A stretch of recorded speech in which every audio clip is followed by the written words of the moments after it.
Furious world leaders, and in particular furious European leaders, are making sure that Ivanka doesn't have her escape plan after the Trump regime collapses. They know about Ivanka's plan to take over the Albanian island with Jared Kushner, as they are funneling in billions of dollars from Jared Kushner's Middle East funded private equity firm to take over the ecological masterpiece that is this Albanian island that they want to make for their right-wing oligarchs and turn it into a Trumpenstein island. Now, furious world leaders and European leaders have a few tricks up their sleeve as well. Albania desperately wants to become a European Union country.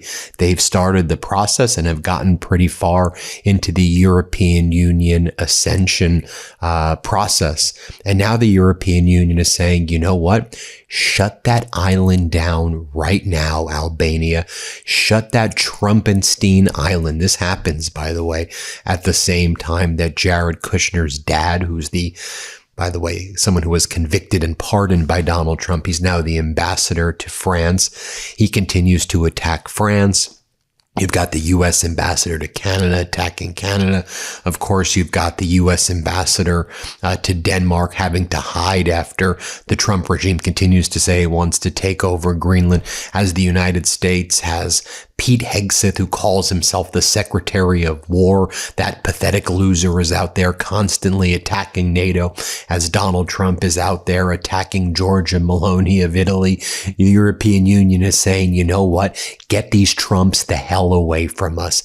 Get them the hell away from us. We're not going to allow you, Albania, to join the European Union if you're going to do this island with Ivanka and Jared. And this is just the beginning.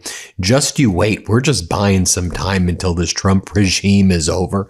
And then you'll see what Europe's really going to do. I want to bring in Katie Phang from the Katie Phang YouTube channel. Make sure you check out her YouTube channel. She breaks down what's going on right now in Europe so perfectly, as Europe is saying, Albania, you cannot join the European Union so long as you are working with Ivanka and Jared. Finally, we're seeing them stand up in this way. All right, let's bring in Katie Phang. We've got some incredible breaking news. The European Parliament on Wednesday telling Albania, by way of a resolution that was adopted on the 2025 Commission report on Albania, that Prime Minister Edi Rama in Albania needs to reverse that country's laws and positions when it comes to the ability of projects like Jared Kushner and Ivanka Trump's insane 10,000-bed luxury resort in environmental wetlands that historically were protected.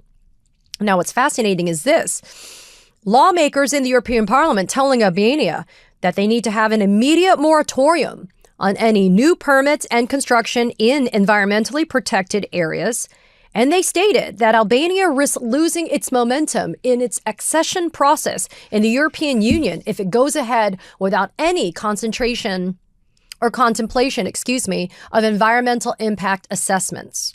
The European Parliament and Commission pressuring Albania to reverse changes in its laws when it comes to protected areas and to repeal its strategic investment law, which opened the door to projects such as Jared Kushner's. Italian MEP Ilaria Sali stating during debate on Tuesday, quote, Europe should pay close attention to what's happening in Albania.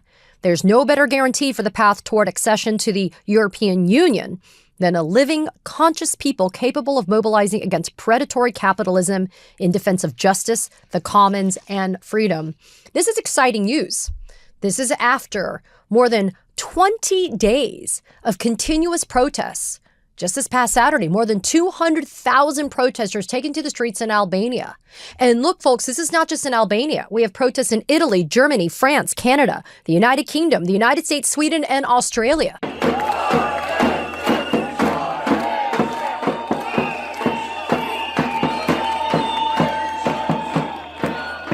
People are fighting back against the predation of capitalists, and specifically an oligarchy like that of Jared Kushner, Ivanka Trump, and those capital and elitists that want to invade and intrude on protected environmental wetlands to be able to just build something to make more damn money.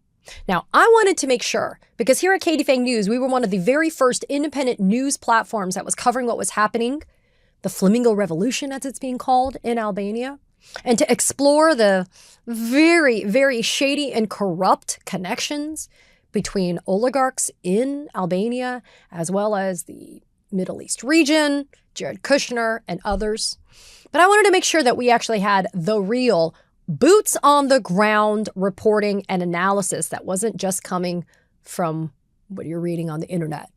So I made sure that I invited to the Katie Phang News channel the person who'd be able to answer all of that for us and to give us a little bit more insight into why this revolution has pushed forward over more than just the environment.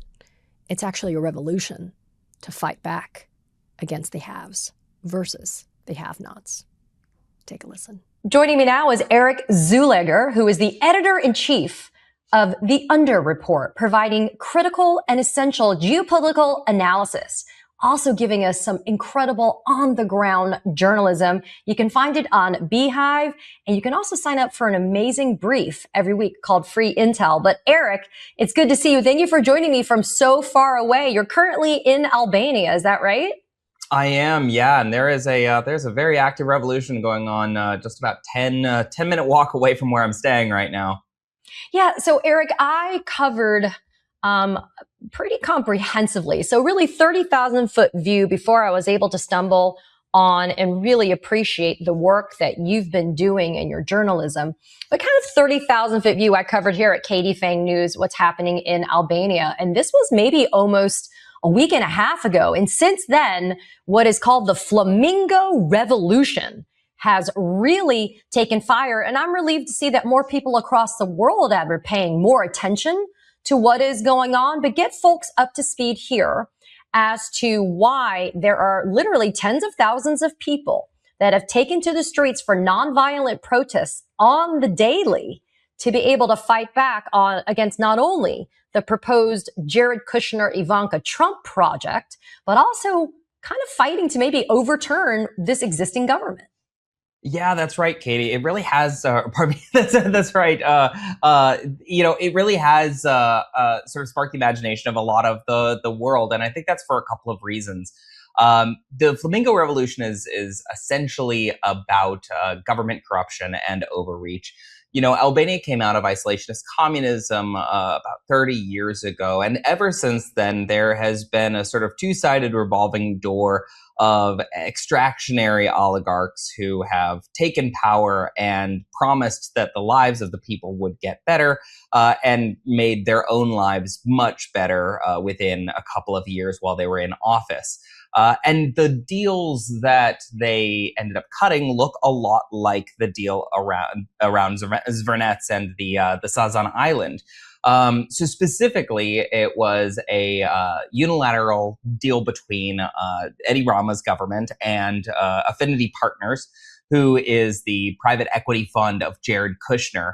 And the idea behind it was that they would sort of open this portion of Albania, which happens to be protected wildlands, to specifically elite level tourism. And when I say elite level tourism, I mean pretty astoundingly elite level tourism. I was fortunate enough to leak some documents recently, which show that the hotels that will likely be going into the area, or at least purportedly going into the area, are businesses like Cheval Blanc, Cipriani, the highest of the high end. But on top of that, they also claim to have a marina which will only support mega yachts.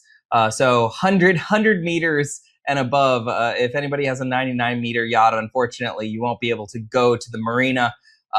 And then it also includes a full equestrian center with, I think, 2,000 meters of stabling and a life extension therapeutic center, the likes of which I haven't heard about recently. But, the bottom line is the people on the ground in Albania, their quality of life and the amount of money that they get on a monthly basis has not increased, except they have seen the oligarch class of Albania get wealthier and wealthier as they move private funds and private resources, even protected private resources like these wetlands, directly into the investment portfolios of people like Jared Kushner. And so that's what this is. This is really a referendum on this sort of transnational elite class that uses financial firepower to essentially take over areas that they just say they want as an investment vehicle. And I think the reason that it's spread is because we see this all over the world. And so right now, I think we're at almost day 20. You know, every day, everybody meets at around 6 p.m. There's probably about 2 hours of speeches, and then the march goes every single night. And, you know, I'll say from being out there more or less every night, I think the entire city is tired. Everybody, you know, wakes up a little bit later now, and I think hits snooze a little bit more because they know that they're going to be out in the streets marching all night. And they hope that eventually this will bring governmental change, particularly an end to the government of Eddie Rama. Yeah, so fascinating to hear it because the parallels between the fight in Albania and the fight in America are profound, are they not? I mean, part of what you're seeing here in the United States is a push to be able to highlight and amplify the inequities that we see happening as well. A billionaire oligarch class that continues to gobble up more and more resources. In Albania specifically, there's also this issue as well, which is the ability for the elite class to be able to make sometimes fraudulent claims of ownership on a lot of very valuable land. And those that actually have generations of ownership claim, unfortunately, sometimes can't literally afford to fight those claims in court. Maybe they can't hire a lawyer, or maybe they can't afford the fees. And so you have this just kind of just black fog of this elite class that comes in and is just gobbling up not only the land, but to your well-taken point, the resources. Well, and I think that it also really highlights this idea that there are sort of parallel sets of laws in the world, that there is a transnational elite class that plays by their own rules and is rarely brought to responsibility for their actions. And then there's the rules that we all have to follow. And, you know, I'll say I'm an American citizen, but I've lived in Albania for on and off for about 7 years now. I was originally a Peace Corps volunteer here. So I've lived in the more rural areas for a couple of years, and I've served as an English teacher out here and helped do some development projects out here as well. And I think that one of the things that we miss in the United States when we don't interact with countries like this on a day-to-day basis is the fact that the day-to-day graft and the day-to-day corruption is so much more pronounced because it's really woven into the fabric of life here. The fact that in the United States, it would be galling for somebody to have to pay a bribe to a doctor to make sure that they could get appropriate care at a hospital. That's astounding, but it's absolutely common here in Albania. Paying bribes to police officers. In some respects, it's even paying bribes just to get official documentation. I've heard that the going rate for a driver's license, if you don't want to take the test, is just around €200. But it even climbs the ladder further up to the sort of channels of power. And that's the fact that, you know, if you want a government position, well, you should be prepared to pay around €2,000 for it. And, you know, at the same time, the Eurozone and accession to the Eurozone has sort of been held out to the Albanian population as this carrot that if only they can right their internal ship, then eventually they will have access to the full Eurozone. But, you know, it's not the ground level people who are the ones who are abundantly corrupt. It's the people that are at the top. It's those that, you know, make deals for, in one case, a set of incinerators when they were dealing with a garbage problem. And some of them were just never built, though they were paid for. There was the mountain package, which I believe was essentially taking ancestral lands and then giving them to the highest bidder for development.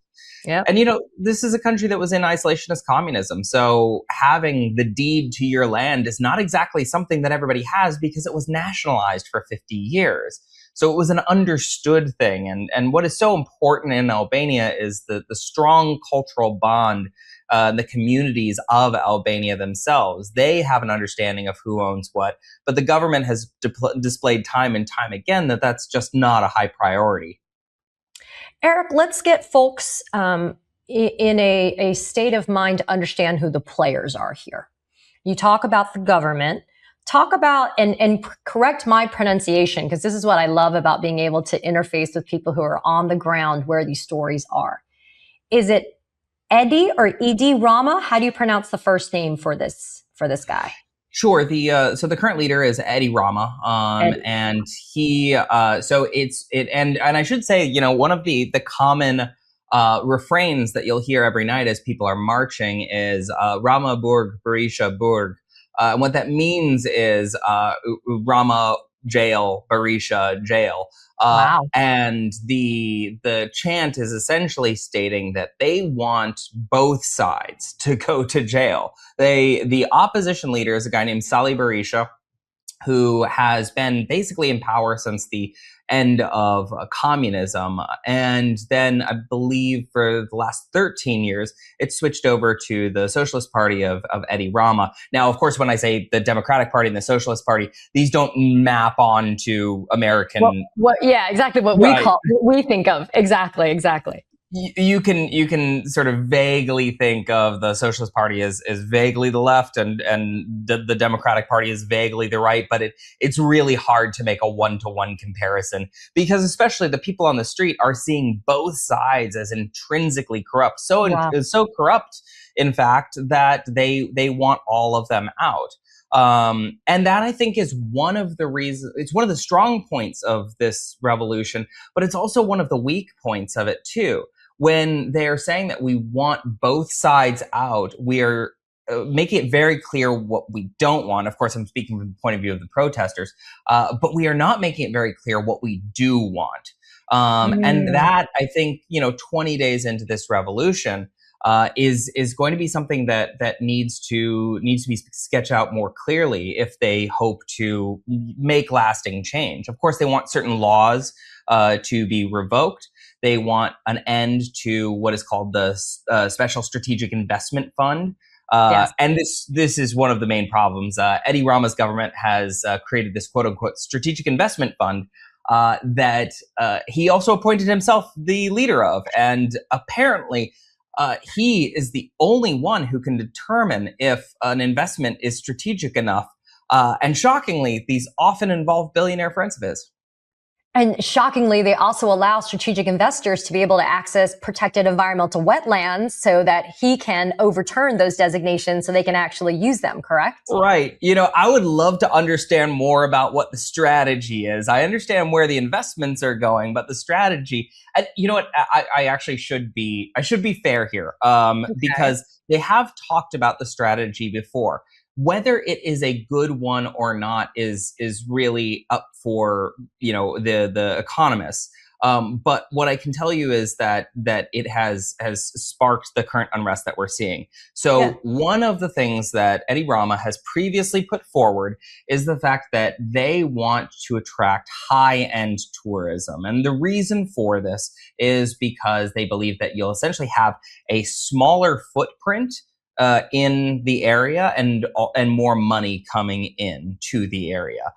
So you have fewer people paying higher ticket items, and presumably this will help the economy of Albania. And I just don't see those dollars making sense, because tourism economies are usually pass through. The money goes to the owner operators of these transnational brands. It's the money is not going to Albanian citizens. It's going to Cheval Blanc. It's going to Cipriani, and it's going to the people who are building these areas. So I think that argument falls flat. And as far as the protection things, the Eco Albania, PPNEA, all of these, even some of the folks at Patagonia have been around.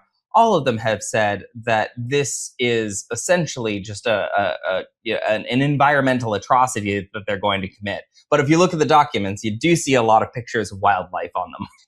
Well, I mean, to your point, maybe an economist could convince us otherwise. But at this point, part of the challenge has been, And part of the drive for the protesting has been a lack of transparency. Yes, it is a anti-corruption movement because this whole deal with Ivanka and Jared stinks to high heaven. The timing of it, the rollout of it. I mean, it really smacks of pay to play and it smacks of corruption.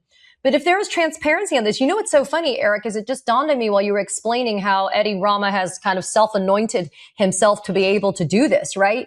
Well, it reminds me of this guy who's running the Utah State Senate.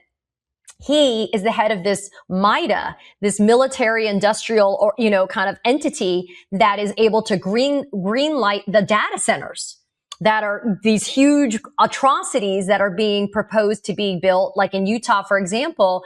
And it's amazing how these people in power can put themselves in positions to be able to gatekeep this moving forward. But from what I've read and from what I hear, it's the lack of transparency. There's no environmental impact studies. There's no disclosure of how this deal came to be. The timing of it, again, being suspicious. I mean, that's a very big part of the demands that I have been hearing from the protesters.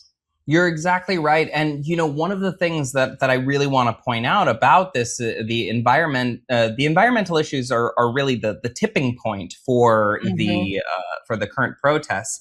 And I think what they've done is they've highlighted all of these years of abuse through extractionary practices and government corruption. But one of the things that I was really glad that my source trusted me with these documents was that upon looking at the documents, so what I released recently, and you can go to theendofreport.io to read the documents for yourself. One is a request for proposal for tendering architects, and then the other is a full vision document. And within the vision document, we see some critical details there. First and foremost, we see that the environment, they understand there will be major environmental impacts. In fact, they even break out various groups in the document that they expect pushback from, like Eco Albania. The document also shows that an environmental assessment needs to be performed, and it, of course, indicates that it is continuing to be performed. None of that has ever been shown to the public, and the disregard for the public has been truly astounding. Not only the disregard for the public, but for the international media as well. So you'll see quite a few interviews with Eddie Rama, where not only is he abusing reporters, which I think is just tasteless, but that's neither here nor there. It's unfortunately common nowadays. But what we also see is a sort of constant wavering on what exactly is going on. One moment he'll say there is no project. The other moment he's saying, oh, well, people are coming onto us with ideas, but we're not going to necessarily go through with those ideas. But the reality of the situation is the fact that bulldozers started rolling through a protected wetlands. They started building, they put up fences, and were it not for the protesters in the area being alerted to this construction, we would have never had this movement in the first place.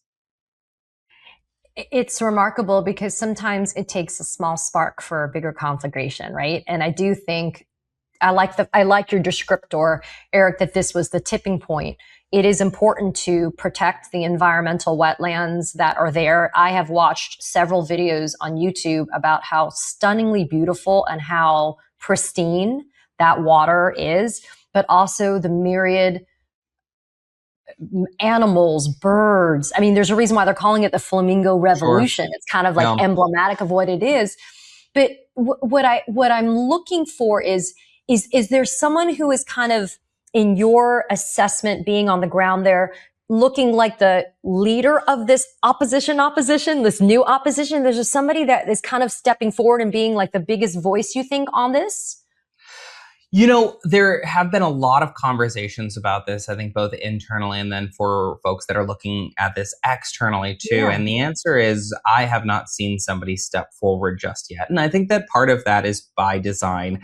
I think that a big part of the strength of this is that it has become so anti-partisan. And, because of how partisan Albania is, it is very difficult for anybody who previously had a party affiliation to come forward and say, and I'm going to be the person. You know, the protest I've described several times publicly as remarkably self-policing. I mean, you know, quite literally, if somebody is using foul language in the protest, they'll be shushed and you know, sort of browbeaten until they act correctly.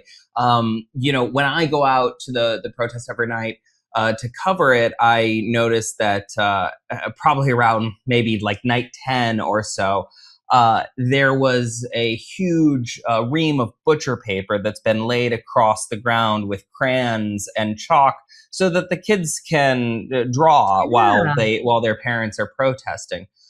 You know, and so a part of the robustness that we're seeing is due to the fact that it really hasn't been poisoned by partisan politics yet. But again, as I say, you know, this is the strength, but it's also potentially one of the vulnerabilities of the movement. At a certain point, the rubber needs to meet the road, and there needs to be political change that is satisfying to the people. And that needs to be articulated through one person. Otherwise, I think what happens is, you know, some of the fears of people who are protesting are they're concerned that something will happen, aka there will be violence or somebody will take over that they don't stand behind, or they're also afraid that nothing will happen. That essentially the incumbent government will just wait out the protesters and eventually call it a day. And they will stand by and watch as bits of their country are auctioned off to the highest bidder, and they're unable to access these areas that were once the birthright of a people that went through isolationist communism. And if nothing else, it left them with fairly well-protected wildlands. This really is the last space of biodiversity in Europe. You know, Eric, I would note that more than 200,000 protesters came out just a few days ago. So it continues to swell. And this is why I wanted to have this conversation, not only to gain knowledge from somebody who's on the ground, but somebody who understands the spirit of the people there and understands why they're doing what they're doing. You can't get that from a cold read of an article or, you know, Right. anything like that. I do want to have the privilege of spending just a few more minutes with you to talk about where you're going next. Is that okay? If I can talk to you about that? Can I mention one more thing about Albania that I think is pretty important? And I'm probably going to develop an article about this because there's really only so much that I can do as you know, an on the ground reporter when I see an astounding amount of misdis and malign information. And I actually I have my my master's degree in national security, and I specifically studied. Is this about the military stuff? Oh my gosh! Yeah. Okay. So it's the military stuff. It's about. I mean, there's so much media manipulation about this. You know, I don't necessarily think that it's willful media manipulation. What I think it is I think that it's a series of willful misunderstandings where people are laying their own political priorities on something that doesn't necessarily carry it, right? Well, so here's the platform to debunk, my friend. You are welcome to debunk. Allow me just a couple minutes to debunk the major ones. Okay, yes. So one of the biggest ones is that the island is not going to be a series of luxury hotels. It is, in fact, going to be turned into a military island, which will eventually shut off the Strait of Otranto for some reason. So several reasons why that doesn't make any sense. One, you know, the island has been in the possession of Albania for over 100 years. And if it was so strategic, Albania presumably would have shut off the strait at some point. I think the reason that people are sort of believing this a little bit more is because, of course, the Strait of Hormuz and the Strait of the Bab el-Mandab are in the news. And when we hear strait, we think, you know, military leverage. And that's simply not true. That won't happen from Sazan Island. Also, if they were going to put military in there, whose military is it? Is it going to be NATO? Like all the countries around here are all NATO. Is it going to be the United States? Probably not. We have 4 major naval bases in the neighborhood anyway. We also have an incredible military relationship with Albania. And I just don't think that Jared Kushner's affinity partners are starting a private military yet. And I hope that I'm not going to be proven wrong in a couple of years. But that one's silly. The other one is there is a video that is very clearly AI going around, which purportedly shows Albanians kicking what are claimed to be Israeli settlers off of the island. That is not accurate at all. There was also a doctored image which showed the Sazan Island, a fence around Sazan Island, which had an Israeli flag on it. That was doctored. That was not happening.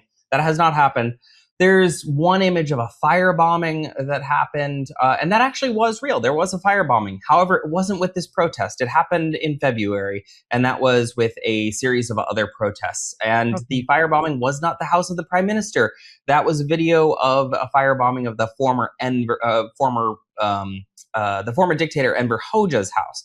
So it is so hard to sort through all of this, and I'm finding it that in the internet, it is a bit of a thankless task to attempt to debunk these things, but I'm going to keep fighting the good fight because it does matter.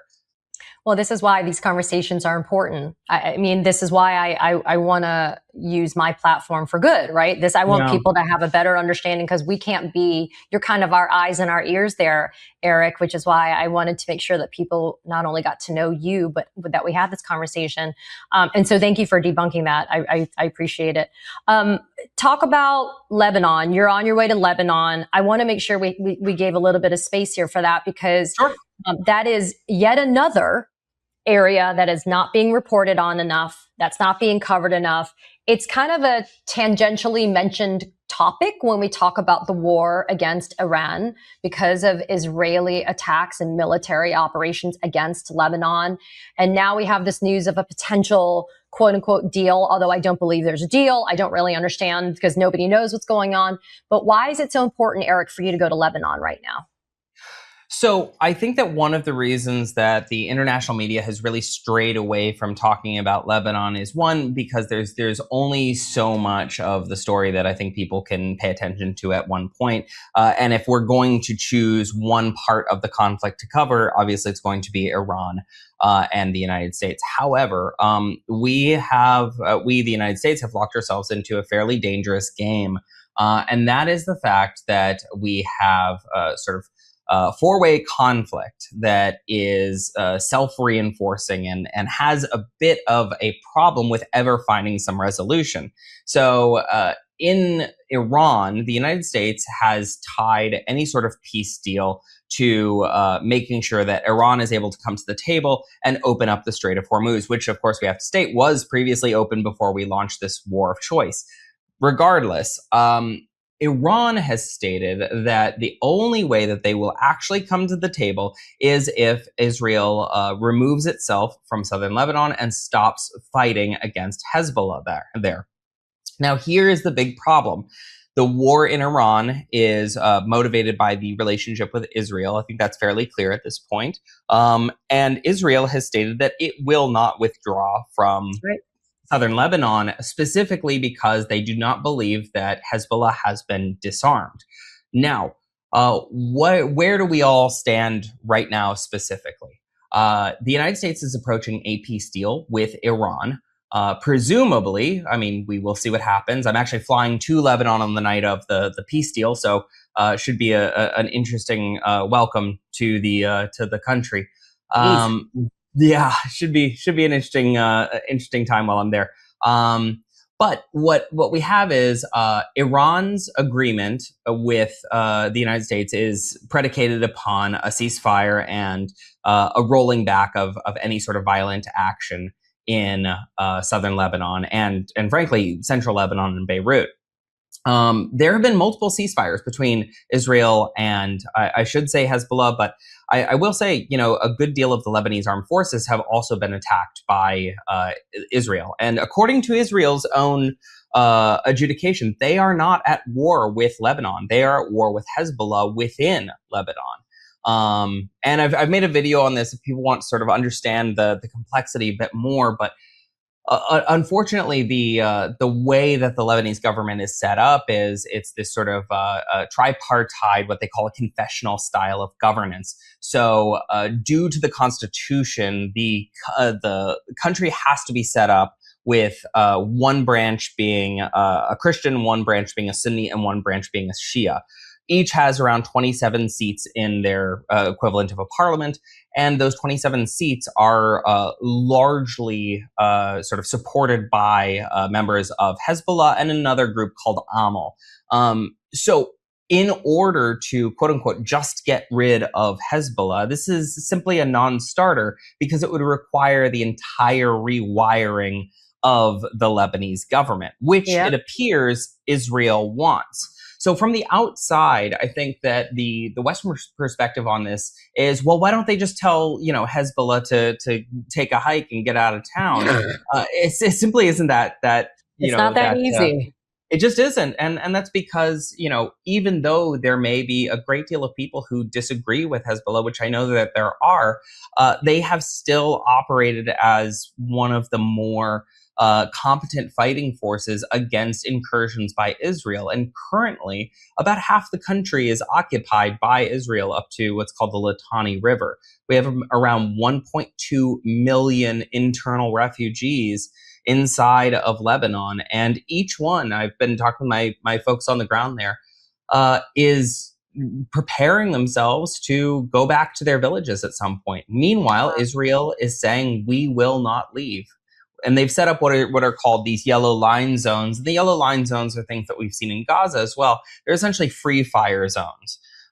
So really, the reason that I think it is so important to cover Lebanon, obviously there's an enormous human cost here. There's an enormous amount of devastation that we've seen in southern Lebanon, and it simply has just not had eyes on it the way that I feel it deserves. But at the same time, the story of reaching an end to conflict in Iran between the United States and Iran and Israel, it leads through Beirut, and it is not a part of this story at this exact moment. And I think that if we actually are serious about understanding where we are geopolitically, then we actually have to go to the ground level and understand what the day-to-day life is like. I think everybody in the United States really understands this right now. That politics are not something that you do every 4 years in a voting booth. It's something that you do every time you go to the grocery store, or every time that you go to fill up your gas tank, or every time that you sort of police your language because you don't know who exactly you're talking to. The politics are personal. They happen on an everyday basis. And if we don't understand the everyday people of a country that we are currently devastating, or at least assisting in devastating, then we truly can't understand the politics that we're making in the future. That's such a beautiful way of putting it. And I want people to be able to continue to follow your hard work. Where can they go to follow you and to support you, Eric? Sure. So I think probably the best place will be either my TikTok or my Instagram. I post probably around 3 to 5 stories there every day. And we really do cover pretty much the top 5 stories that I'm following every single day. If and when I am reporting on the ground, then a lot of my coverage will be sort of subsumed of just whatever is in front of me. Otherwise, my newsletter is a fantastic way to support me. I'm entirely independent, so nobody can tell me what to write and not write. But also nobody gives me a paycheck except for my readers. So if you really want to support my work, then please do become a paid subscriber. You'll get some extra analysis and some reports from on the road from me. And I think that later this summer, I'm working on some other stories for underreported conflict zones. And if I can gain some more support, then I'll make sure to continue along, because, unfortunately, for the very reason that it is difficult to do this, is like the logistics are such that the big news organizations just can't cover the blow by blow every single day. So I'm very blessed to have my subscribers and people who are following along and sharing. And obviously, all of my material is free. And if you do want to support, I really appreciate it. Oh, I also put out a weekly podcast too, and that's really just sort of storytelling from the world of national security and geopolitics. Listen, Eric, I'm a huge fan. I am grateful.